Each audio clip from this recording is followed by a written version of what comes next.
Good morning. Are you excited? yes చాలా హ్యాపీగా ఉందండి మీరందరూ నా కార్ అన్వీలింగ్కి రావడం. సో నా పేరు వచ్చేసి అశోక్. నేను ఒక ఫోటోగ్రాఫర్ని. ఒక 12 సంవత్సరాల ఫోటోగ్రఫీ ఎక్స్పీరియన్స్లో ఫుల్ఫిల్ కానీ డ్రీమ్స్ అన్నీ కూడా ఒక్కొక్కటిగా సో అచీవ్మెంట్ చేయడం జరుగుతూ ఉంది. సో ఇప్పుడు తీసుకున్న కార్ అయితే రెండవది.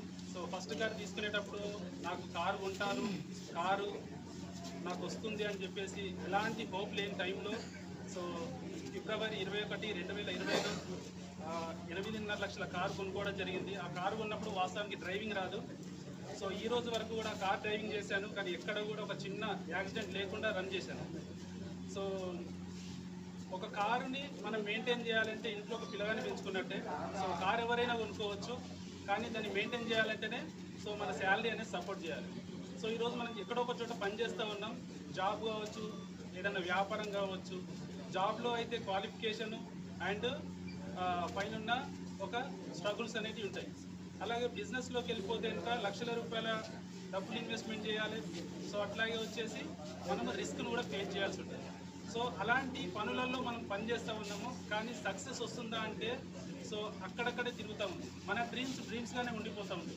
సో అలాంటి టైంలో వెస్టేజ్ ఆపర్చునిటీ వచ్చింది 2018లో.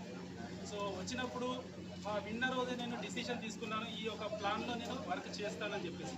సో దానికంటే ముందు కూడా ఒక 5 నుంచి 10 రకాల వర్క్స్ చేశాను విత్ ఫోటోగ్రఫీతో పాటు, కానీ ఎక్కడ సక్సెస్ రాలేదు. సో ఇందులో కూడా ఫస్ట్ 1 ఇయర్లో పనిచేసేటప్పుడు చాలా రకాల స్ట్రగుల్స్ అనేది ఫేస్ చేసినాం.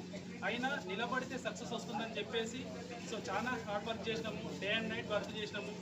సో ఆ రోజు తీసుకున్న నిర్ణయం ఈరోజు నా జీవితాన్ని మార్చింది. సో లైఫ్లో కారు కొంటాను అనుకుని నేను ఈరోజు సెకండ్ కార్ 19 లక్షల రూపాయల క్రీటా అడ్వెంచర్ పెట్రోల్ వర్షన్ తీసుకోవడం జరిగింది. సో అలాగే గత 1 సంవత్సరం క్రితం సేమ్ అక్టోబర్, నవంబర్లోనే ఒక 1 కోటి రూపాయలు ఇల్లు కొనుక్కోవడం జరిగింది ఈ అల్వాల్ సెంటర్లో. సో దాంతోపాటు ఈ కంపెనీ ద్వారా ఫారెన్ టూర్ కూడా వెళ్ళడం జరిగింది.